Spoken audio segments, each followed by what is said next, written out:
Selamat siang, Anda kembali menyaksikan CNN Indonesia News Hour. Kali ini bersama saya, Syazawi Sastro.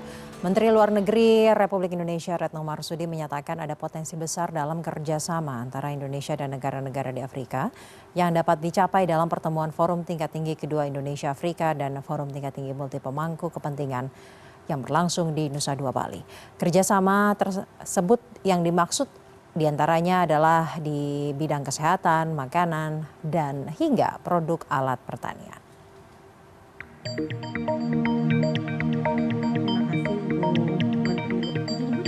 Menteri Luar Negeri Retno Marsudi Senin sore menyebutkan sejumlah kerjasama bisnis Indonesia dan Afrika yang masih berjalan hingga saat ini.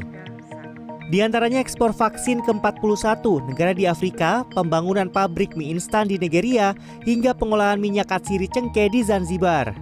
Termasuk ekspor alat pertanian dan pupuk Indonesia ke beberapa negara di Afrika. Menurut Menlu, potensi Afrika sangat besar sekali didasarkan pada segi demografi. Baik jumlah maupun bonus demografi termasuk sumber daya alamnya. Kerjasama ini sekaligus merupakan upaya global pemerintah Indonesia mempercepat tujuan pembangunan berkelanjutan dan menjalin kemitraan yang inklusif.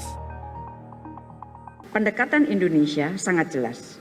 Dan kita juga bersyukur bahwa spirit Bandung ini tidak pernah padam untuk disuarakan setelah 69 tahun. Beberapa orang pada saat ada yang bertanya bahwa apakah spirit Bandung itu masih relevan sekarang ini, jawabannya justru semakin relevan saat ini. Karena apa? Kenapa kita mengadakan IAF yang basis atau fondasinya adalah Spirit Bandung? Karena solidaritas kemitraan sejajar antara negara selatan dengan selatan itu diutamakan dalam Spirit Bandung.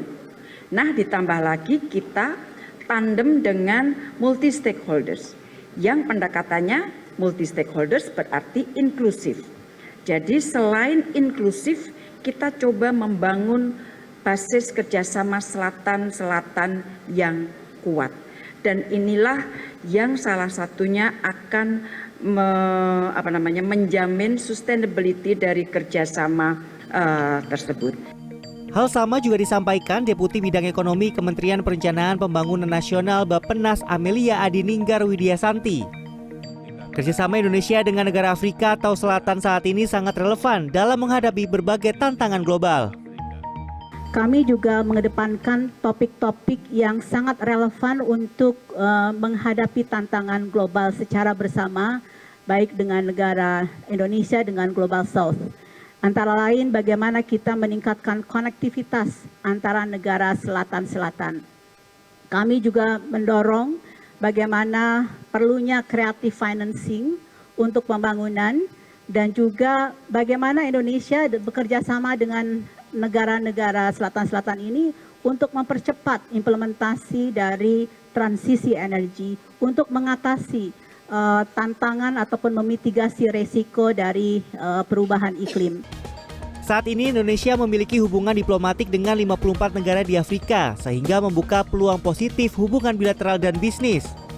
Melalui pertemuan Forum Tingkat Tinggi kedua Indonesia Afrika dan Forum Tingkat Tinggi Multi Pemangku Kepentingan tahun 2024, pemerintah berharap terjadi realisasi kesepakatan bisnis yang nilainya mencapai 3,5 miliar US dollar atau sekitar 53 triliun rupiah.